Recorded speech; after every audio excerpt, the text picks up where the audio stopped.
बिंदिया सुहागन की। बाहर फेरी वाला आया हुआ था, कई तरह का सामान लेकर। बिंदिया, कांच की चूड़ियां, रबर बैंड, हेयर बैंड, कंघी, कांच और भी बहुत सारे सामान थे।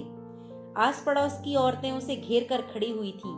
काफी देर तक बाबा गेट पर अपनी लाठी टेक कर खड़े रहे।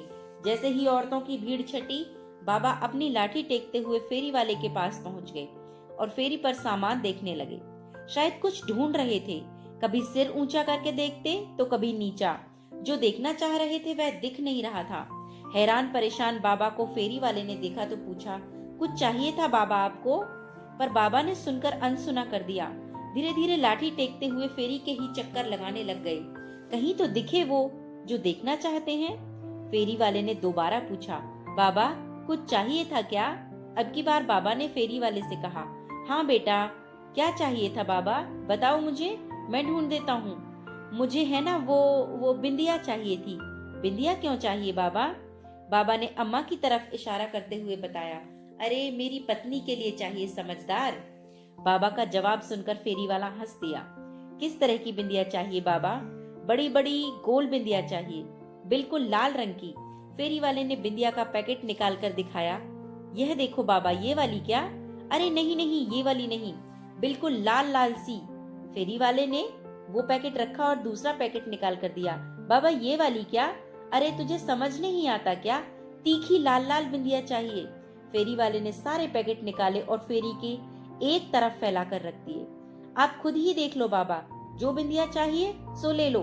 बाबा ने अपने कांपते हाथों से बिंदिया के पैकेट को इधर उधर किया और उनमें से एक पैकेट निकाला। हाँ हाँ, ये वाली। बाबा के हाथ में बिंदी का पैकेट देखकर फेरी वाला मुस्कुरा दिया। बाबा ने तो मैरून रंग की बिंदी उठाई थी। कितने की है?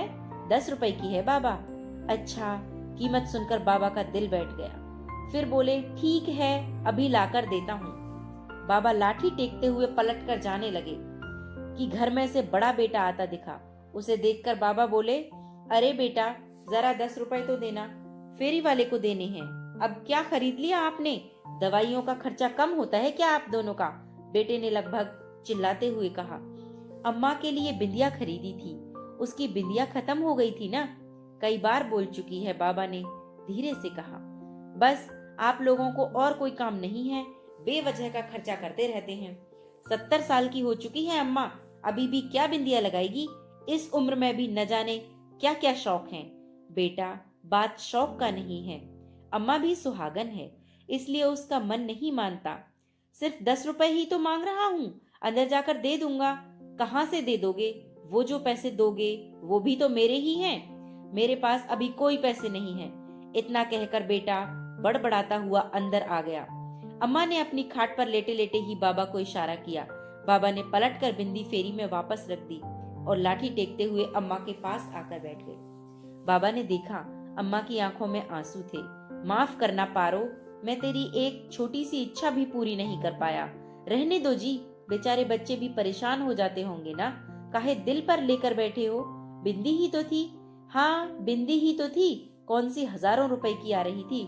बाबा ने व्यंग से हंसते हुए कहा, बिंदी ही तो लगानी है जी। एक काम करो, पूजा घर में से रोली ले आओ, उसी से लगा देना, पर आज अपने हाथों से ही बिंदी लगा दो। बाबा ने अम्मा की बात सुनी और फिर लाठी टेकते हुए पूजा घर में गए। थोड़ी देर बाद बाबा हाथों में रोली लिए अम्मा के पास पहुंचे। लो पारो, उठो, मैं तुम्हें बिंदी लगा देता हूँ। पर अम्मा में कोई हलचल ना दिखी। बाबा ने दोबारा कहा, पारो, ओ पारो, सो गई क्या? तेरी बड़ी इच्छा थी ना बड़ी सी लाल बिंदी लगाने की, ले देख मैं रोली ले आया हूँ, अब बड़ी सी लाल बिंदी लगा दूंगा, पर तू बैठ तो सही। पर अम्मा बिल्कुल शिथिल पड़ी हुई थी, शरीर में कोई हलचल न थी। बाबा का दिल बैठ गया। हाथ में रोली लिए अम्मा के पास ही बैठ गए। आंखों में से झरझर आंसू बह रहे थे, पर एक भी बोल ना फूटा। अम्मा जा चुकी थी हमेशा के लिए।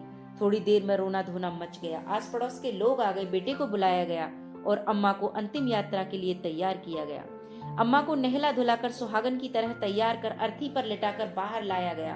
बाबा ने देखा अम्मा के माथे पर बड़ी सी लाल बिंदी लगी थी। बाबा उठे और घर में गए। थोड़ी देर बाद बाहर आए और धीरे से अम्मा की अर्थी के पास गए और अम्मा के माथे पर से बिंदी हटा दी। बाबा, क्या कर रहे हो? अम्मा सुहागन थी, आप बिंदी क्यों हटा रहे हो? बेटे ने कहा, बेटा, उसका पति बिंदी खरीदने की औकात नहीं रखता था, इसलिए हटा रहा हूँ। सुनकर सब लोग अवाक रह गए। बेटे और बहू शर्मसार हो गए। सबने देखा बाबा अपने हाथ में लाए रोली से एक बड़ी सी लाल बिंदिया अम्मा के माथे पर लगा रहे हैं। थोड़ी देर बाद बहू की चित्कार छूट गई। बाबा भी अम्मा के साथ हमेशा हमेशा के लिए लंबी यात्रा पर रवाना हो गए थे। मित्रों, इस भावनात्मक हृदय स्पर्शी कहानी से बहुत संदेश मिल रहा है। अपने समाज में सिर्फ 2-4% ही बुजुर्गों की स्थिति परिवार में सम्मानजनक है। इसका मूल कारण कहीं संयुक्त परिवार का एकल परिवार में रूपांतरित होकर नाते रिश्ते की समाप्ति, धन की लिप्सा में अंधी दौड़ एवं लड़के लड़कियों का अधिक पढ़कर सभी से अधिक जानकारी व बुद्धिमान होने का झूठा अभिमान, किताबी ज्ञान का होना परंतु व्यवहारिक ज्ञान की कमी। कृपया हम सभी एक छोटा सा प्रयास करें। सब अपने घर के बुजुर्गों का उचित सम्मान करें। सभी को एक दिन बूढ़ा होना है।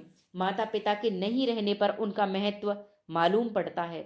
पश्चिमी देशों का अनुसरण नहीं करें, अपनी भारतीय संस्कृति का अनुसरण करें। सभी को सादर प्रणाम।